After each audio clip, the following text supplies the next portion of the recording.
치유하시는 하나님 64번째. 자, 오늘 이 본문의 우리가 내용은 지난주와 함께 살펴봐야 됩니다. 지난주에 이제 블레셋과 이스라엘이 전쟁을 벌여서 결국에는 그 이스라엘이 패배를 하게 됩니다. 근데 바로 그 전쟁 가운데 이제 홈리와 비느하스가 사망하게 되고, 되나요? 되네요. 홈리와 비느하스가 사망하게 되고, 그리고 그 사망 소식과 그리고 법궤가 빼앗겼다는 것을 듣고 엘리 제사장이 의자에 있다가 넘어져갖고 목이 부러져 죽습니다. 그리고 그 시아버지와 자기의 남편이 죽었다는 이야기를 듣고 비느하스의 처가 난산을 하게 되다가 결국에는 죽게 되었습니다. 그래서 그러한 모습들을 우리가 이제 보게 됩니다.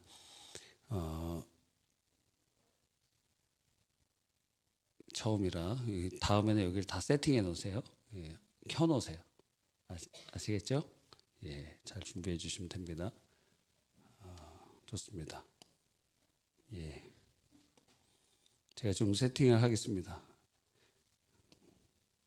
이 정도로 크게 하면 되겠죠? 예.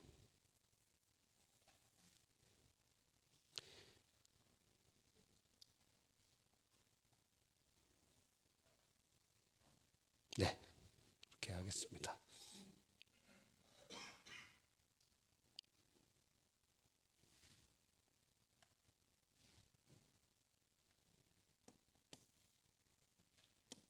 자, 이거 누가 우리 성도님이 헌신해 주셔갖고 이렇게 하게 되었습니다. 최첨단 기기로 이제 함께 그렇게 나눌 수 있게 돼서 감사합니다. 예. 그래서 우리가 그 전 이야기를 잘 알고 있다고 전제하고, 그 다음에 이제 그 블레셋은 법궤를 가져갑니다. 법궤. 그렇죠? 법궤는 어디에 있는 거죠? 자, 지금 보통 그 이스라엘이 요단강을 건너서 여호수아서에 보면은 처음에 베이스 캠프로 삼은 곳이 길갈입니다. 근데 이제 길갈에서 나중에 그 성막을 어디다가 설치를 하냐면 바로 실로에다가 설치해요. 실로. 그래서 이 실로가 바로 신앙의 중심지가 됩니다. 근데 거기에 하나님의 성막을 여기에 건설해 놓으면 이렇게 직사각형 모양으로 돼 있어요. 이쪽이 동쪽입니다. 동쪽. 여기 문이 있고, 문을 이렇게 통과하면 여기에 번제단이 있고, 그래서 번제단, 그다음에 여기에는 물두멍이라 그래서 손을 씻고 그럴 수 있는 것이 있고, 여기 안에 성소가 이렇게 직사각형 모양으로 돼 있고 3분의 1 지점과 1대 2예요. 그래서 여기에는 이걸 가리켜서 지성소라 그래요. 지성소. 이걸 성소라 그러고, 이거를 성막이라고 하고 회막이라고도 합니다. 근데 이 회막이라는 것이 무엇이죠?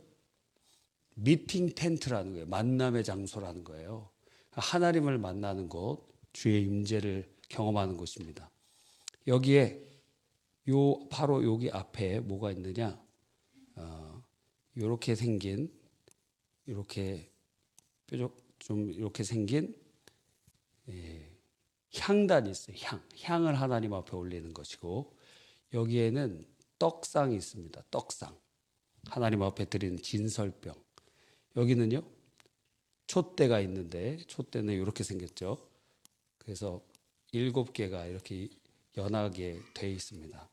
그래서 메노바라고도 하고 하는 것이 여기에 있습니다. 여기에 뭐가 있느냐? 법궤가 있는 거예요. 법궤. 그래서 하나님의 법궤는 어떻게 생겼냐면, 이제 보통 이제 하나님의 말씀을 기반으로 이렇게 우리가 생각해 보면, 이런 식으로 이제 법궤가 있으면 여기에 천사 둘이, 이 천사는 그룹이라고 표현돼요. 그룹이라고 표현되는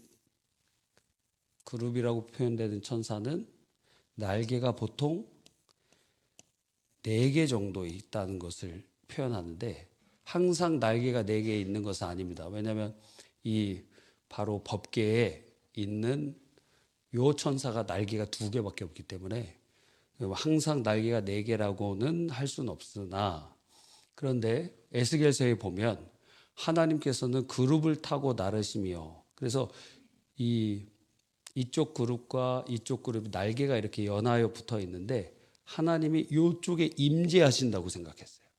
지성소에 바로 여기에 하나님이 임재하신다고 생각했습니다. 그래서 여기 이러한 상자처럼 되어 있는 게 있고, 요 위에 요 판 뚜껑을 씌은 자라고 하고 속죄소라고도 하는 거예요. 그리고 요 위에 그룹 천사의 모습이 이렇게 있습니다. 뭐 이해는 하실 줄 믿습니다. 다 알고 계시는 건데 살펴보는 겁니다. 이게 뺏긴 거예요. 요걸 뺏겼습니다. 당시에는 이 전쟁은 신과 신의 싸움이라고 생각을 하였어요. 그래서 이 법궤를 뺏어다가, 그래서 이제 법궤를 뺏긴 것이 이번 처음이에요. 그죠? 법궤를 뺏긴 것이 처음인데, 분향단은 어디에 있다 그랬죠? 성소 안에 있다 그랬잖아요. 그 분향단이나 아니면 그 촛대 있잖아요. 사실 촛대라고 얘기할 수는 없는데 이게 초가 없어요. 초가 없기 때문에 촛대라고 얘기할 수는 없습니다. 기름을 태우는 거예요. 그렇기 때문에, 근데 이게 AD 70년에 예루살렘에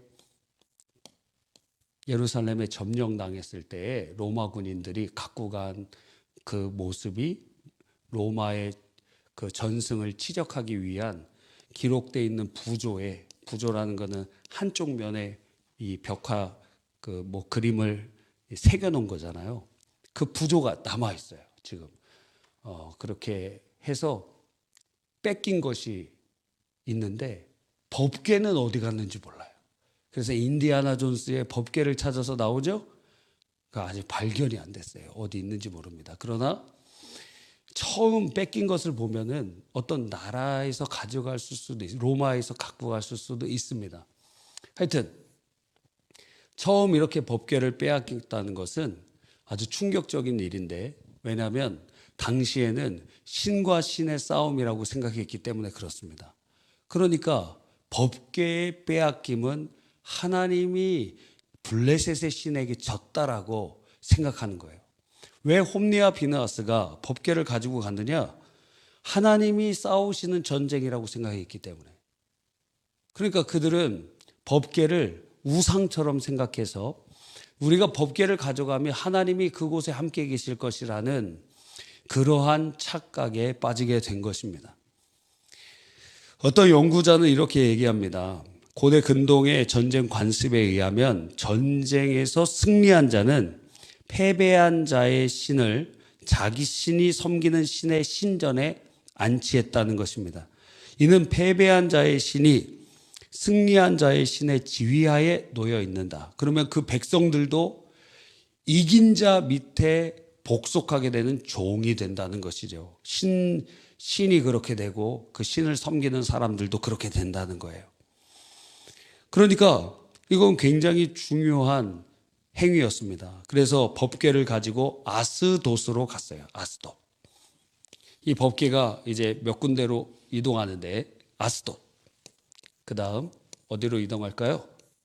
가사로 이동하고, 그 다음에 에그론으로 이동합니다. 그래서 많이 들어보셨죠? 처음 들으시나요? 이거는 블레셋의 5대 성읍 중에 하나들이죠. 블레셋의 5대 성읍 중에 아스돗, 가사, 에글론, 아스글론 뭐 이러한 성읍들이 있는데 그 큰 도시들로 이동시켜 가는 그 모습을 이제 봅니다. 그들의 믿는 신은 다곤 신이었어요. 다곤. 그 다곤 신은 어떤 신이냐? 일반적으로 우리가 생각할 때 다곤 신은 인어와 비슷하다고 생각했어요. 인어. 그래서 몸통은 생선같이 이렇게 생기고, 이게 생선인지 이게 사람 모양이고 밑에는 생선 모양이에요.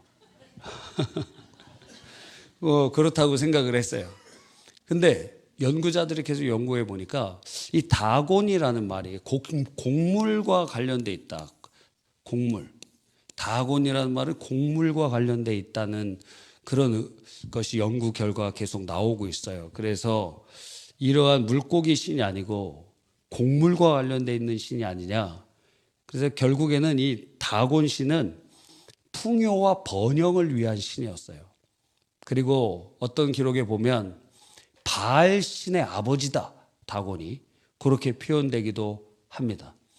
그런데 또 어떤 사람은 이 블레셋 지역이 바로 해변가 아닙니까? 이스라엘 지형 중에 제일 좋은 땅 이 부분을 바로 점령하고 있습니다. 이 점령지에 여기는 땅도 좋고 바다도 접하니까 어쩌면 이 다곤신이라는 건 물고기, 곧 바다와 또 이쪽에 있는 곡물, 이 모든 것들을 통하여 번영을 주는 그런 신이 아니었는가 하고 설명하기도 하는 것입니다. 자, 그런데 이 다곤신과 관련돼서 그 신전에 법궤를 발 앞에 갖다 놓은 것입니다. 근데 첫째 날 딱 갖다 놓으니까 그 다음날 다곤신이 법궤에 엎드려져 있는 거예요. 그래서 이게 지진이 난 것도 아닌데 도대체 이게 왜 무너졌는가. 그래서 둘째 날에 다시 세워놓고 법궤를 그 밑에다 놨더니 어떻게 되었냐면 이 다곤의 몸통만 남고, 몸통이 쓰러져 있어요. 이렇게 몸통이 쓰러져 있고 목과 손은 문지방, 이게 문지방이라고 합시다. 문지방에 여기 목과 손이 이렇게 가 있는 거예요. 자, 여러분, 문지방은 무엇을 의미할까요? 우리나라에서 문지방을 밟지 말라는 이유는 뭡니까? 왜 문지방을 밟지 못하게 하죠?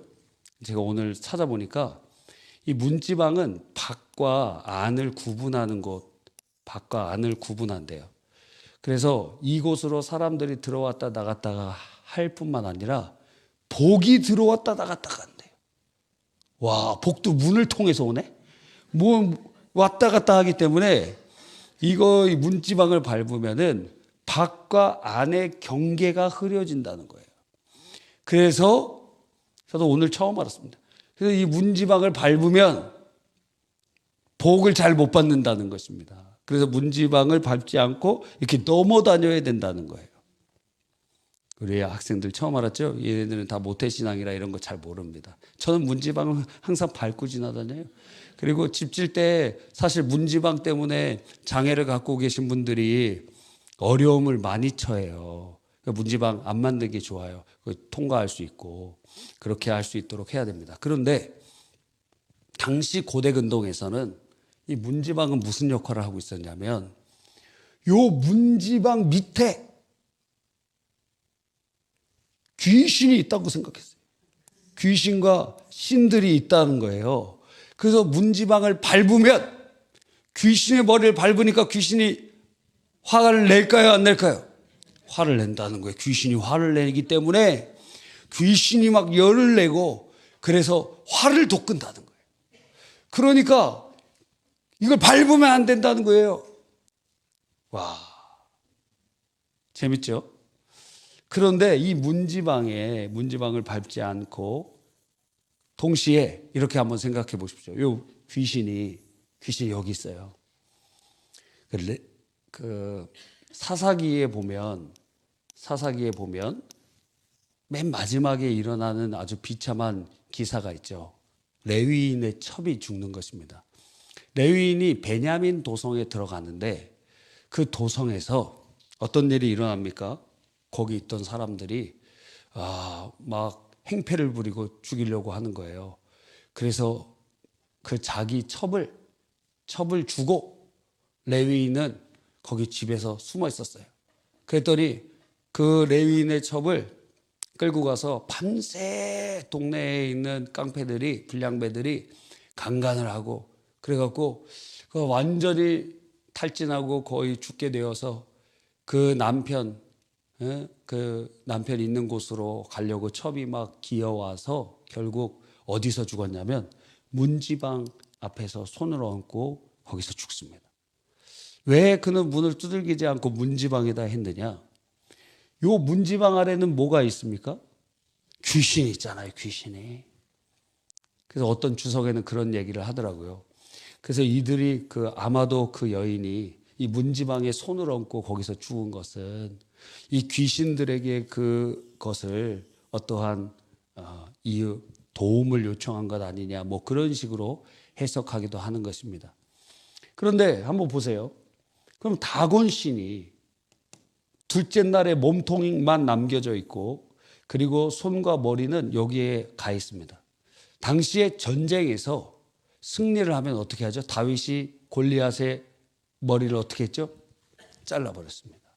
블레셋과 이스라엘이 전쟁이 일어났을 때 사울도 목이 잘리죠. 그러니까 지금 여기 머리가 있습니다. 그리고 여기 손이 있습니다.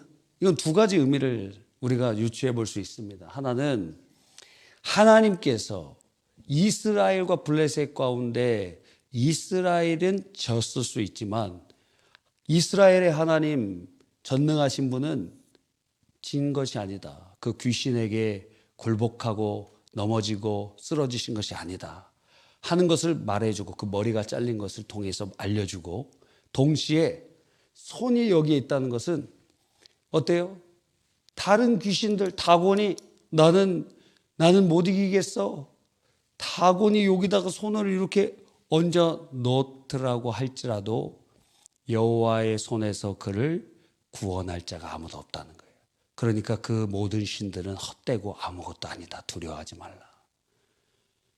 두려워하지 말라. 이스라엘에게 가장 큰 공포는 무엇이었냐면 법궤를 빼앗긴 그 공포도 있었지만 그들이 믿는 신이 우상들보다 약한 신 하나님이 아니신가 하는 그러한 공포가 밀려왔을 수 있거든요. 그러니까 그게 아니라는 것을 아주 분명하게 보여주면서 바로 사무엘상 5장에서는 무엇을 강조하냐면 여호와의 손이라는 것을 계속 강조합니다. 자, 여호와의 손 찾아봅시다. 사무엘상 5장 6절. 자, 읽어볼까요? 시작. 여호와의 손이 아스돗 사람에게 엄중하게 더하셨다. 그렇게 되었죠. 또 밑에 이렇게 쭉 읽다 보면 하나님의 손이, 주의 손이 이렇게 계속 반복되게 되는 것을 보여주고 있는 것입니다. 11절 하반절에 보면 거기서 하나님의 손이, 주님의 손이, 그러니까 다곤의 손은 그 백성들을 구원해낼 수 없고 자기 자신조차도 살릴 수 없습니다. 그러나 보이지 않으시는 하나님의 역사가 임재하시면서 그분의 손으로 모든 것을 역사하고 계시는 것을 우리에게 보여주고 계시는 것입니다. 자, 우리는 그것을 통해서 이 다곤이 머리가 잘리고 그리고 손이 두 가지가 끊어져 문지방에 있는 것을 보면서 다곤의 손은 어떤 것도 할 수 없으며 다곤은 머리도 손도 동강난 그냥 물건에 불과한 아무것도 아니다. 우상은 아무것도 아님을 보여주며 마지막으로 그 어떤 노력으로 하나님의 손에서 피할 자가 없다라는 것, 그것을 보여주고 있는 것입니다. 여러분, 그래서 그 다음의 이야기가 오늘 본문의 이야기인 것이죠. 자, 그래서 이 아스돗에 바로 법궤가 있어서 그들의 신전에 두었는데 그 신상만 무너진 것으로 끝난 것이 아니라 독종이 막 퍼지기 시작했습니다. 그 독종은 어떤 사람은 이렇게 해석하더라고요. 겨드랑이나 사타구니의 임파선이 막 부어올라서 염증이 생기는 증상, 이렇게 표현하기도 하고, 어떤 사람은 이질로 인한 종기나 종양을 의미한다 표현하기도 합니다. 근데 이것은 전염성이 있었고 아주 독한 것이고 사람들이 죽었습니다. 죽거나 죽음 같은 고통을 당하는 아주 무서운 질병이라는 것이에요. 그래서 오늘 본문을 우리가 살펴보는 것입니다. 치유하시는 하나님. 왜? 이 공동체의 심판이 질병으로 임하여 왔기 때문인 것입니다. 여러분, 하나님이 이처럼 치시면 호전 방법이 없어요. 하나님이 치시는 질병은 호전할 길이 없어요. 하나님이 풀어주셔야 됩니다. 하나님이 묶어 놓으시고 하나님의 손에 붙잡혀 있으면 하나님의 손이 거두어져야만 해결되는 거예요. 여러분, 이것을 통해서 우리는 몇 가지를 발견하게 됩니다. 첫 번째, 하나님께서는 질병으로 악한 공동체를 심판하실 수 있다는 것입니다. 하나님은 우리가 여러 번 살펴본 것과 같이 우리를 그냥 두시는 분이 아니세요. 하나님은 개입하시는 분이세요. 하나님을 개입하지 않는 분으로 바라보는 것을 이신론이라 그래요.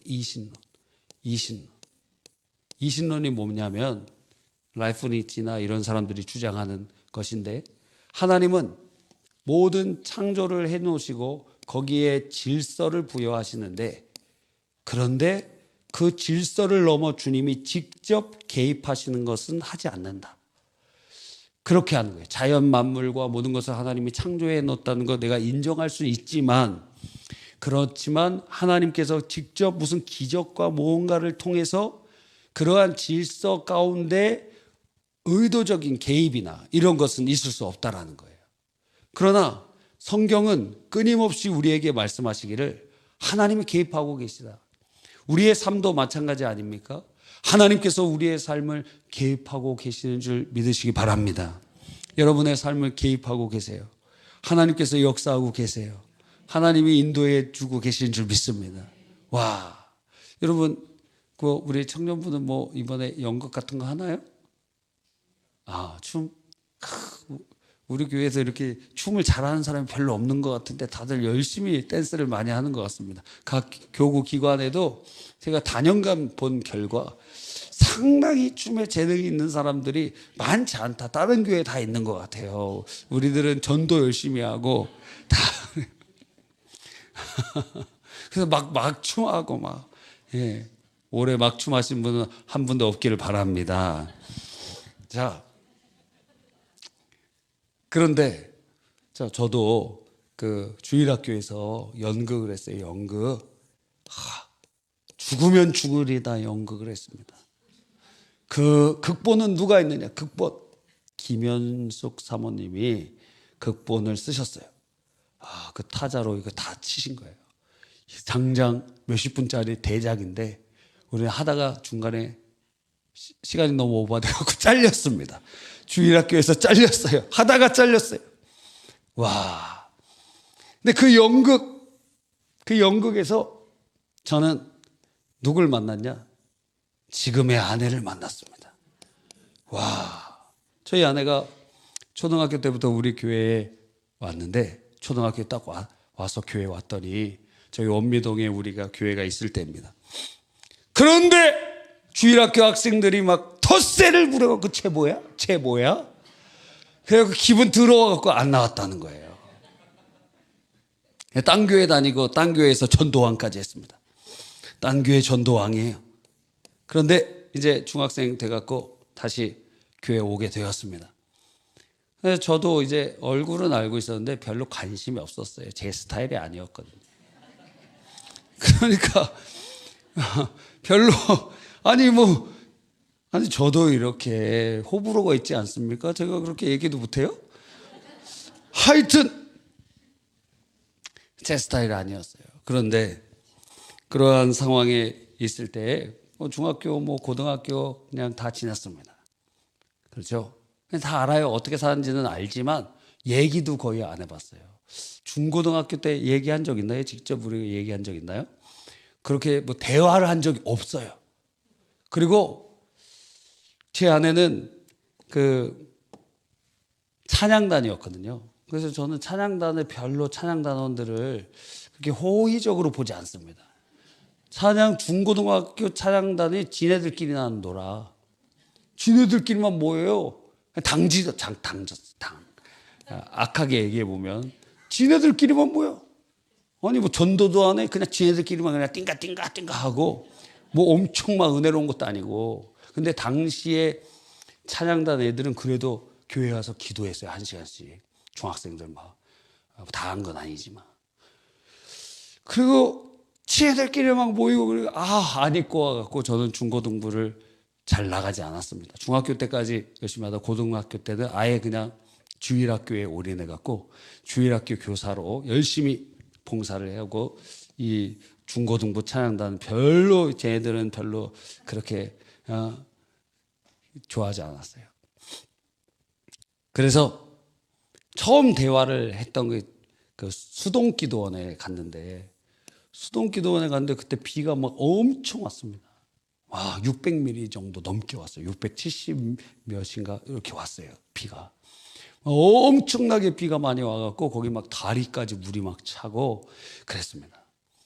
근데 거기에 뭐 숙소가 제대로 없어갖고 어떻게 됐냐면 넓은 그런 성전에 여기 이렇게 한 중간 나눠갖고 여기 남자 자고 여기 여자 자고 아마 그런 식으로 잤던 것 같아요. 정확히 모릅니다. 근데 제가 여기다가 수건을 이렇게 펼쳐놓고 있었는데 그걸 밟고 지나가는 거예요. 그래서 정확히 기억은 나지 않지만 들은 얘기로는 제가 수건을 탁탁 치면서 아주 기분 나쁘게 했다는 거예요. 그래서 저 사람 누구냐고 물어보니까 왜 목사님 아들 모르냐고 그랬는데 뒤에서 엄청 욕을 했다는 거예요. 재수 없다고 막 이러면서. 하여튼 그랬습니다. 그렇게 하고 지나고 뭐 과거도 잘 알고 있습니다. 각자 사귀고 다 딴 사람들이랑. 하여튼 그런데 연극 청년에 올라와서 연극을 이렇게 하는데 제가 누구였나요? 제가 누구 역할인지 모르겠어요. 하여튼 어떤 사람 역할이고 그리고 저기 역할을 했습니다. 근데 연극을 2번 정도 했는데 이제 단편도 하고 장편도 했어요. 연극을 통해서 이제 대화도 나누고 그러면서 결혼도 하게 되었어요. 그 전에는 몰랐어요. 그냥 별로 그랬는데 연극이라는 것을 통해서 제가 연극을 할 줄 몰랐고 그러한 과정이 있을 줄 몰랐는데 하나님께서 개입해 주셔갖고 또 만나게 해주시고 결혼하게 해주신 것 아니겠습니까? 만약에 제가 교회도 다니지 않고 그랬다면 어쩌면 지금까지도 결혼 안 하고 있을지도 모릅니다. 지금까지 결혼 안 하신 분들 되게 많아요. 상당히 많이 있습니다. 어떤 때를 놓치면 그럴 수가 있어요. 우리의 개인의 역사에도 주님께서 개인에게도 주님이 개입하세요. 하물며 공동체에 주님께서 개입하지 않으시겠습니까? 하나님께서 개입하시는 거예요. 하나님의 역사가 있는 것입니다. 하나님의 말씀을 전할 때는 여러분이 힘이 하나도 없다가 이렇게 간증이나 재밌는 얘기하면은 다 정신이 차리는 것을 보아서 그래서 목사님들 딴 얘기한다고 욕하면 안 돼요, 여러분. 왜? 다 깨워갖고 복음 증거하려고 그러는 거예요. 제가 막 춤도 잘 춘다면 춤이라도 춰주고 싶어요, 여러분. 깨우려고 한다면. 재밌는 얘기도 하고 왜 목사님은 딴 얘기하느냐 그런 사람들이 있어요. 그런 사람 하지 말라 이거예요. 왜? 일단 들어야 될 거 아니에요. 들어야 될 거 아니에요. 믿으면 들음에 선하고. 아멘입니까? 그러니까 부흥사 목사님들 욕하면 안 돼요. 자, 그래서 하나님께서는 질병으로 악한 공동체를 심판하십니다. 범죄한 공동체를 하나님이 징계하시는 방편으로 우리는 질병을 사용하시는 것을 출애굽기나 민수기를 통해서 아주 자세히 볼 수 있습니다. 하나님은 역사에 개입하시고 공동체에 개입하십니다. 하나님은 전능자이시면서 동시에 섭리주가 되십니다. 하나님은 관망하시는 분이 아니라 개입하시는 분이시고 하나님의 뜻대로 모든 것을 이끌어 가시는 분이십니다. 다곤의 손은 끊어졌지만 여호와의 손은 역사하고 계시는 것입니다. 여러분, 바로 그러한 확실한 증거가 다곤신이 무너질 뿐만 아니라 법궤가 이동하는 곳에 곳곳마다 하나님의 질병의 역사가 임하는 거예요. 질병의 역사가. 자, 한번 생각해 봅시다. 첫 번째 있었던 곳이 어디라고요? 아스돗. 두 번째는요? 가드. 세 번째는요? 에그론. 이렇게 움직여 가는 거예요. 움직여 가는데 우연이라면 여기서만 있어야 될 거 아니에요, 질병이.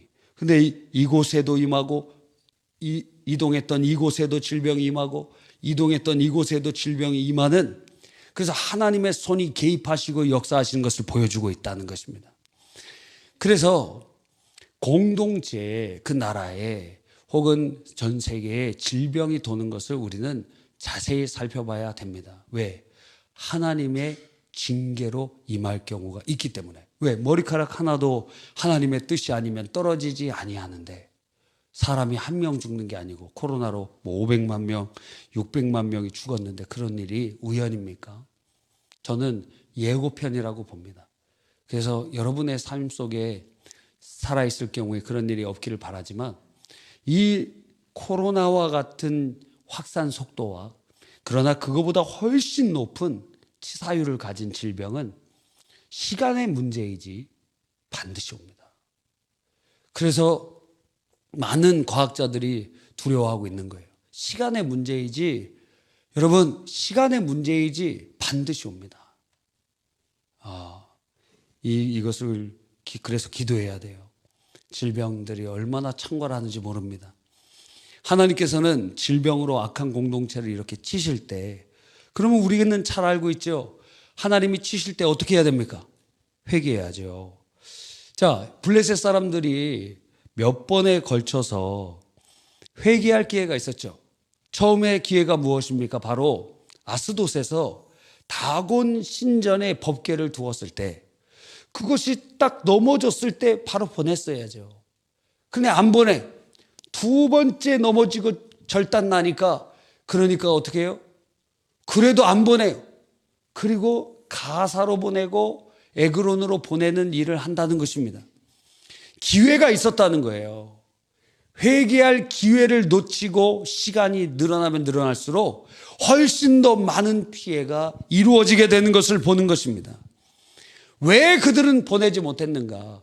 일단 이것으로 인하여 질병이 찾아왔는지 확신이 없었고, 두 번째는 이것이 최대의 그들의 업적이거든요. 전쟁에서 승리하고 그들의 법궤를 가지고 있다는 것은 완전히 그들의 전쟁의 최고의 전리품이요, 승전의 기념물이요.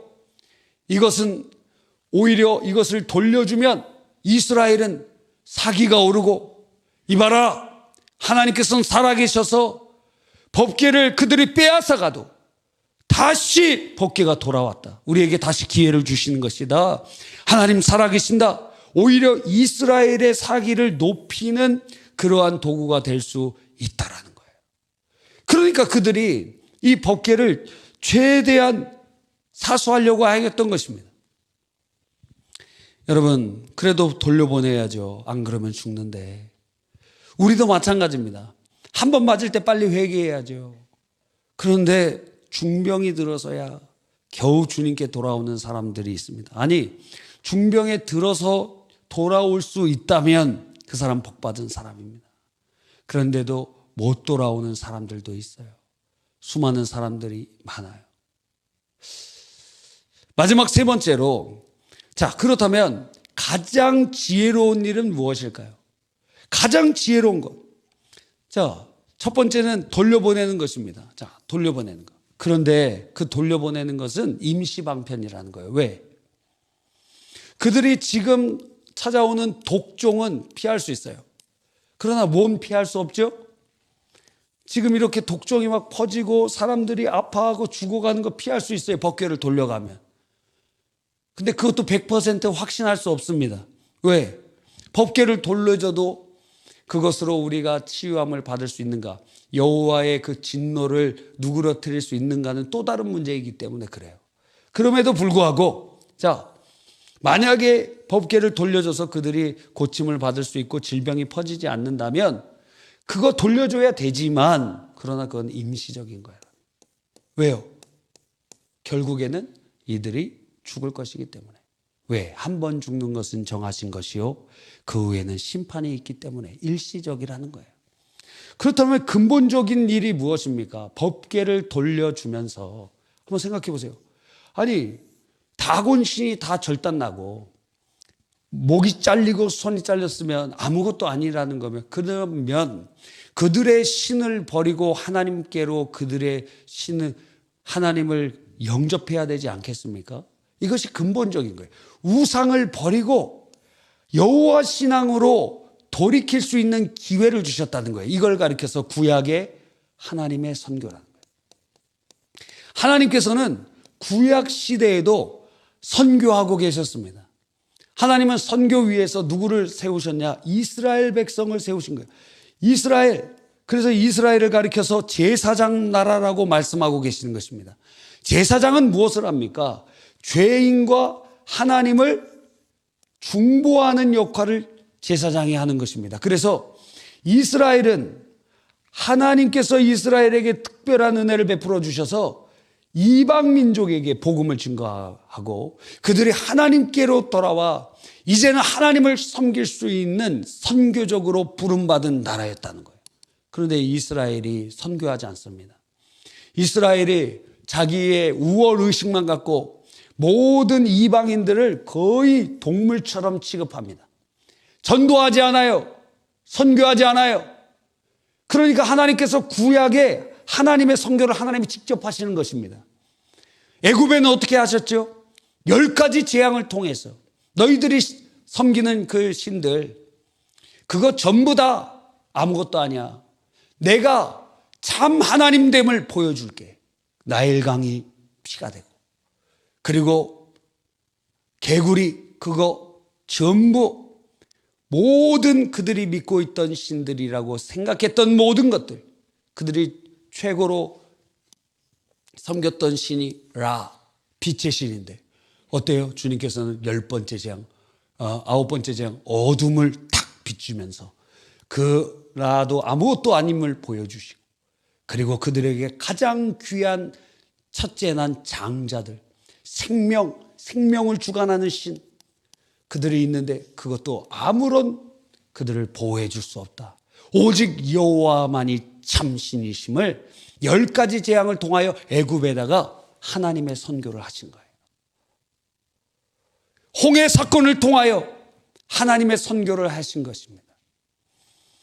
바로 블레셋에 이러한 하나님의 임재를 통하여 다곤신 너희가 섬기는 거 아무것도 아니야. 돌이켜서 법궤를 돌려줄 뿐만 아니라 너희들도 하나님을 섬겨야 된다. 여러분, 이것은 하나님의 선교는 계속됩니다. 예를 들어 여러분, 니느웨에 누구를 보내시죠? 니느웨에 요나를 보내잖아요. 요나.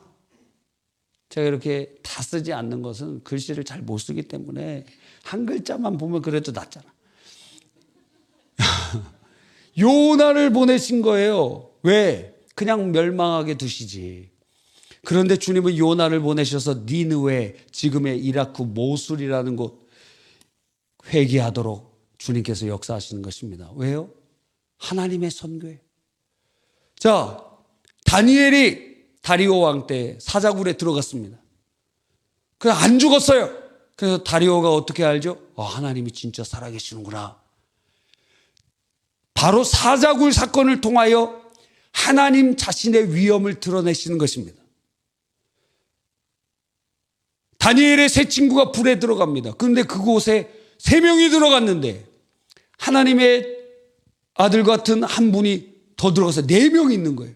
느부갓네살이 그것을 보면서 그들을 나오라고 하니까 하나도 타지 않고 그대로 있는 것입니다. 그것을 통하여 느부갓네살 왕이 하나님이 어떤 분인지 알게 돼요.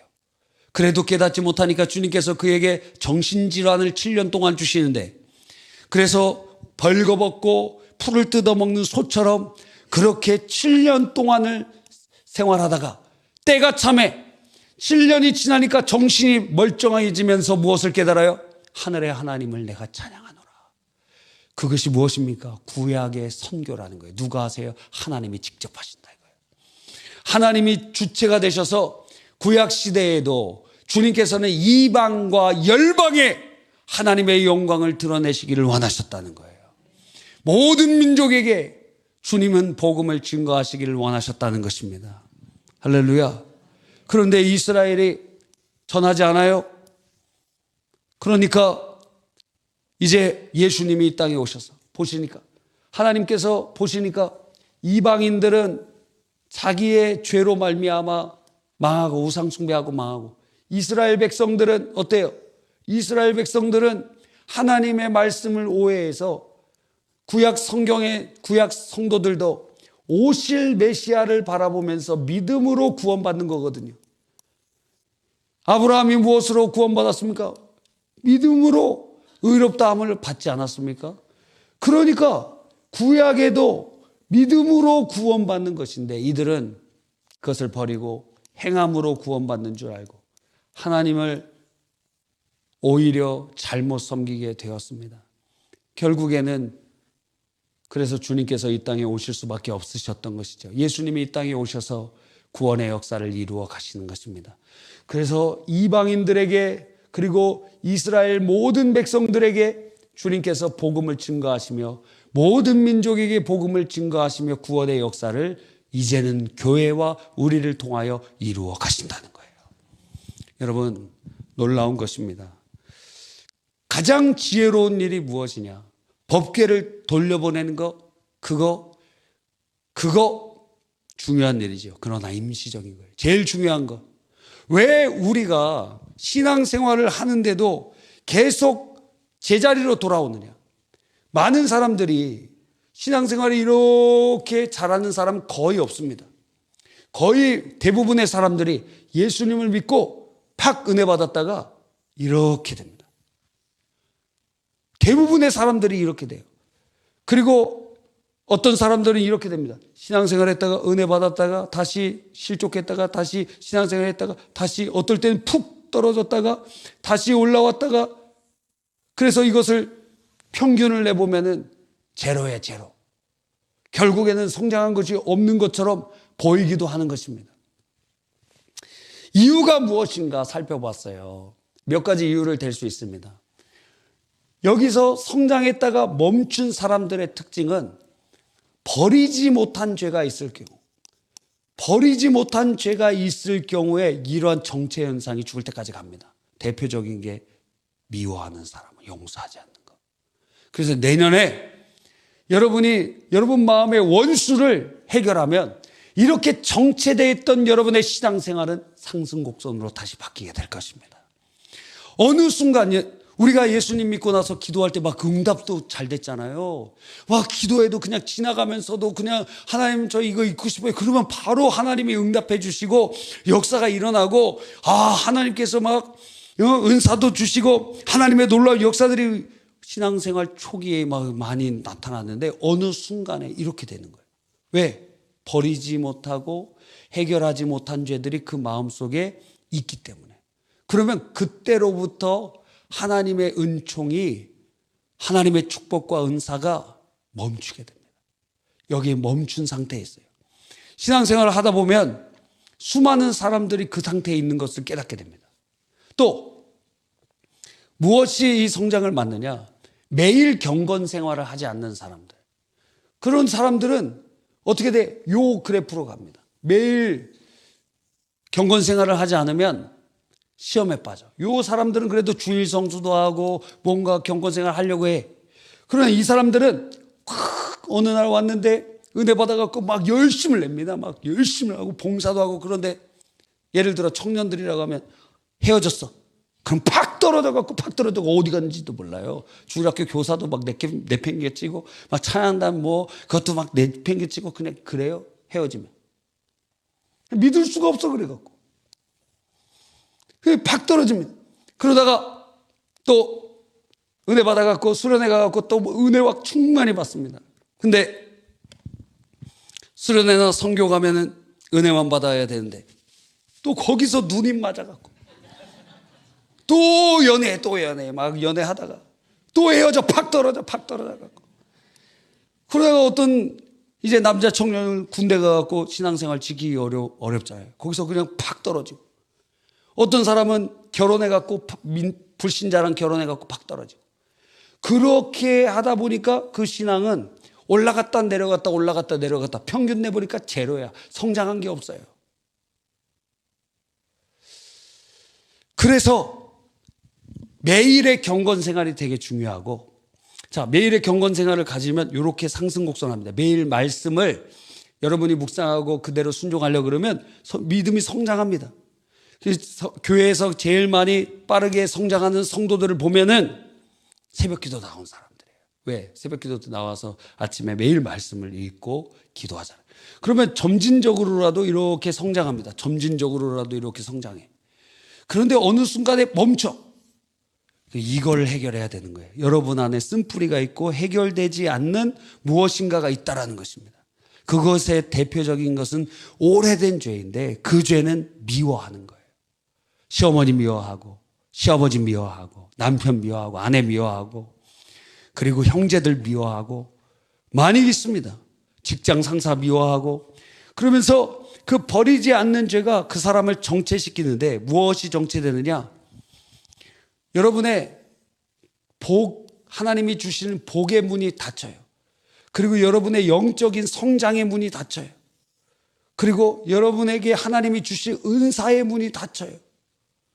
영혼육의 모든 문들이 닫히고 정체되어 있어요. 주님께서는 그리스도의 장성한 분량에 자라가라고 하셨거든요. 근데 멈춰져 있어요. 그것 자체가 불순종이요 하나님 앞에 죄가 됩니다. 하나님의 근심이 됩니다. 어떤 아이가 태어났는데 20살이 됐는데도 5살짜리의 몸으로 가지고 있다면 어떨까요? 5살짜리의 모습으로 있다고 하면 그 부모의 가장 큰 근심인데 신앙생활한 지 20년이 지났는데 맨날 옛날 얘기만 하는 거예요. 옛날에 내가 여전도 회장했다. 옛날에 내가 전도하겠다. 옛날에 내가 뭐 했다. 옛날에 뭐 했다. 지금 뭐 하느냐 이거예요. 지금은 많은 사람들이 과거 얘기해요. 그래서 저는 과거 얘기하는 사람 믿질 않아요. 아, 당신 현재가 없다는 얘기군요. 당신 옛날 얘기만 하면 지금이 없다는 얘기군요. 지금 온전히 하나님 앞에 바로 살아야 될 거 아니에요. 그러니까 멈춰져 있어요. 그러면 이 5살짜리의 몸으로 20살짜리가 있다면 하나님의 가장 큰 근심이 부모의 근심이 그렇게 되는 것처럼 되게 된다는 것입니다. 성장은 제한이 없어요. 왜? 그리스도의 장성한 분량까지 자라나는 것이기 때문에. 그러니까 우리들은 끊임없이 성장해야 됩니다. 영적으로도 성장하고 하나님이 주신 놀라운 복을 받아 누리며 하나님이 우리를 향하신 놀라운 계획을 성취해가며 하나님이 우리를 통해 일하실 것을 기대해야 될 것 아닙니까? 그런데 어느 순간 보니까 많은 성도들이 보신주의에 빠져 있어요. 보신주의. 나 하나 몸 하나 간수하면 된다는 거예요. 나 하나 그냥 이 정도로 여기가 좋사오니 하는 것입니다. 특별히 한 50 넘어서 60 이상 되신 분들은 뭐 하는 줄 아십니까? 예? 여러분들 혹시 해상되는 분들이 있는지 모르겠어요. 60 이상 이렇게 되면은 마음속에 그냥 하나님을 위한 꿈이 없어. 하나님을 위한 꿈이 없어. 60 이전에는 무엇이냐면 자기의 영달이나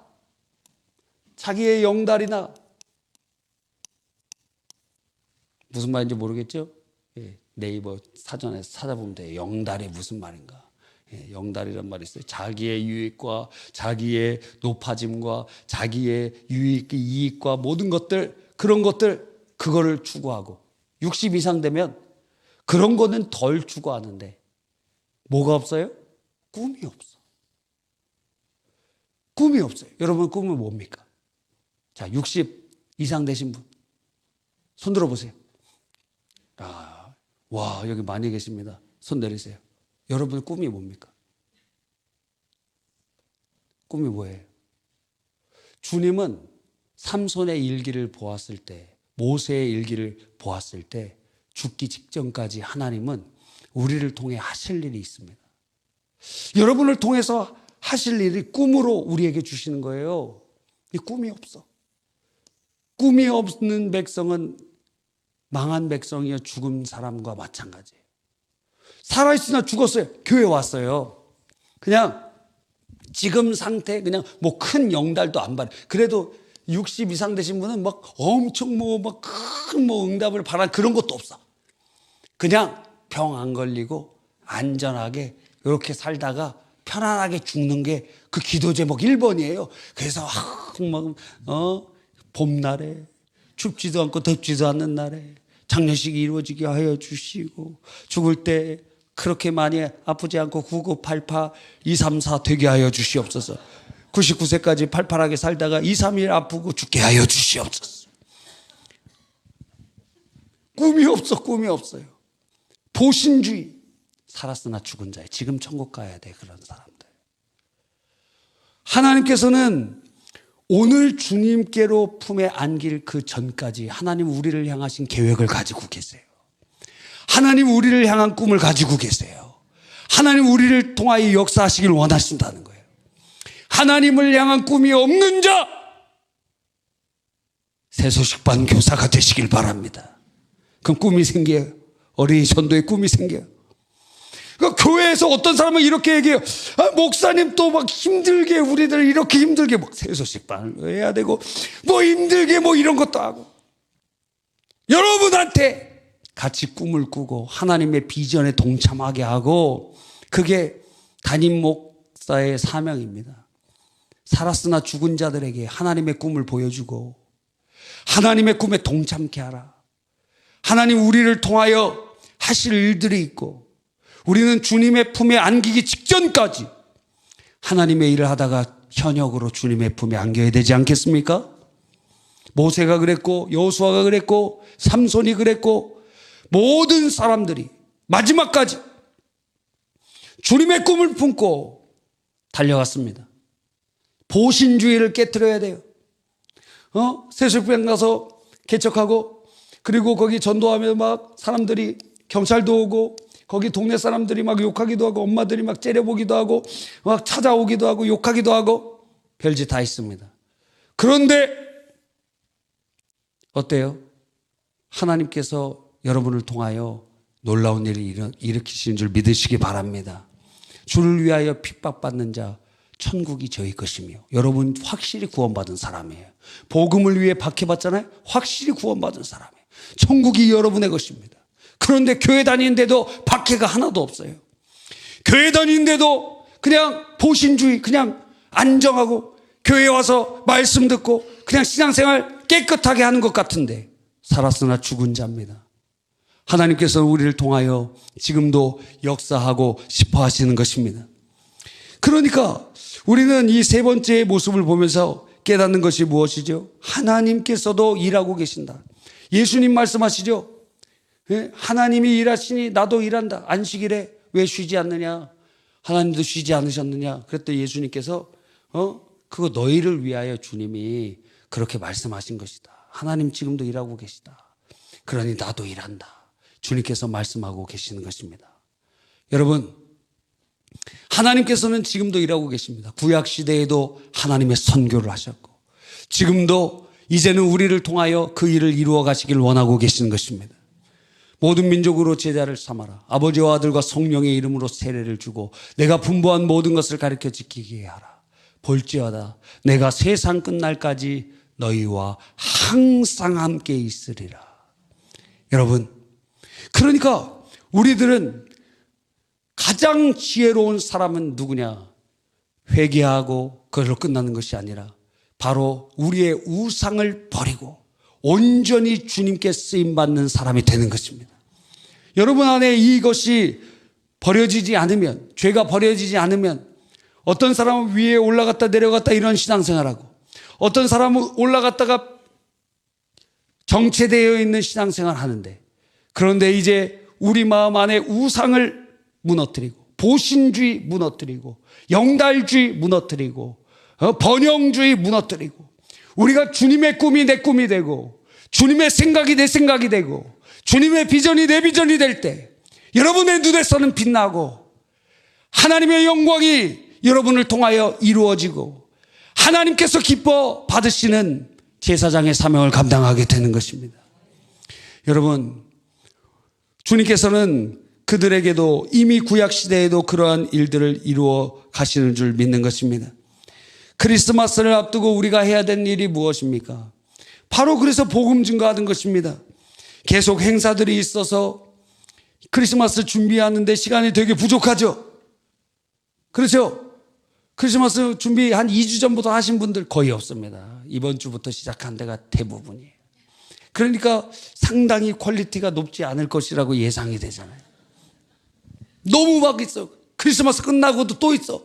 취임식이 있습니다. 와, 너무너무 바빠요. 그래서 뭘 준비할 수도 없고 그래요.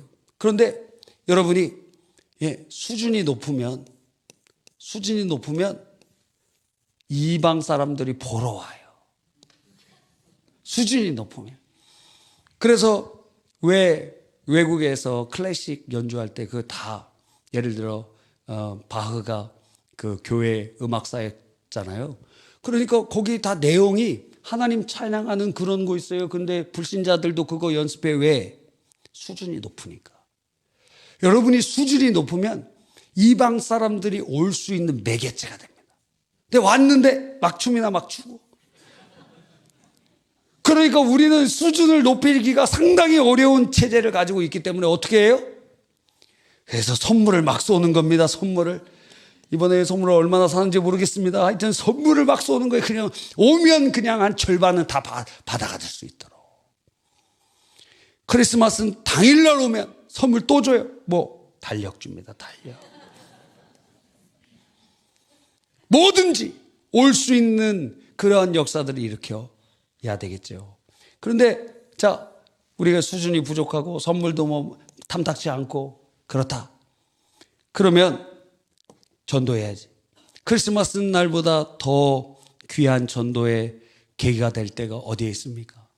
그래서 우리 그 오리사나 이런 데서 벌써 크리스마스를 타겟으로 막 박해가 심해요. 어려운데도 크리스마스 축제 때는 방해를 안 해요.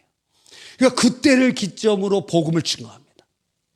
이번에 보니까 어떤 교구에서는 크리스마스 파티를 막 하더라고요.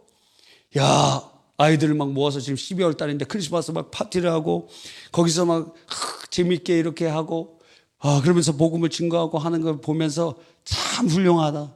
근데 어느 장례식장에 그 교구 분들이랑 차를 타고 갔습니다. 그런데 그렇게 착하고 충성되게 잘하는 줄만 알았더니 무슨 얘기를 하냐면 돈이 많이 들어갑니다. 몰래 우리 교구에 좀 지원 좀 해주십시오. 어떤 집사님이 그런 얘기를 하시더라고.